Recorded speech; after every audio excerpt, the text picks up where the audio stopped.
Hello বন্ধুরা, কেমন আছো? আশা করে ভালো আছো। আবার একটা নতুন ভিডিও নিয়ে চলে এলাম। তা ভিডিওটা দেখতেই পাচ্ছ, এক পাতে পুটি টানা হচ্ছে। আর পুটি টানার আগে আমাদের ড্যাম স্টপ অ্যাডভান্স কিছু জায়গায় মেরে নেওয়া হয়েছে।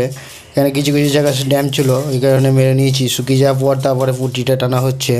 পুটিটা হবে তোমার এক পাতি টানা হচ্ছে, তারপরে দু পাতি টানবো, তারপরে তিন পাতি টেনে কমপ্লিট করা হয়ে যাবে যখন, তখন ঘষা মাজা করব।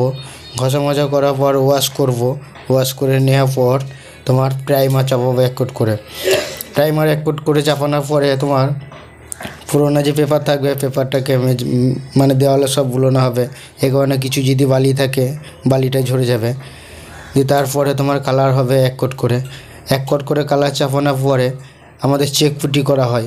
চেক পুটিটা করে নিয়ে ওটাকে ঘষা মাজা করা হয়। দিয়ে আবার প্রাইমার একবার করে বুলিয়ে নেওয়া হয়। দিয়ে তারপরে যেখানে যেটা কালার থাকে সেই কালারটা তখন এখন এক কোট করে সব চাপিয়ে দিই। দিয়ে তারপরে ফিনিশিং করা হয়। আর এটা হচ্ছে তোমার মেঝে, সিমেন্টের মেঝে আছে। এটা কোনো টালি কিংবা পাথর কিছু বসানো নাই কো। এটা মেঝেটা ফ্লোরে পেন্ট হবে, ডেটোর কালার আলাদা হবে। আর হচ্ছে কাজটা হচ্ছে তোমার নতুন গ্রাম চামারদিঘি নামতে হবে তোমার 6 মাইলে বাস স্ট্যান্ডে।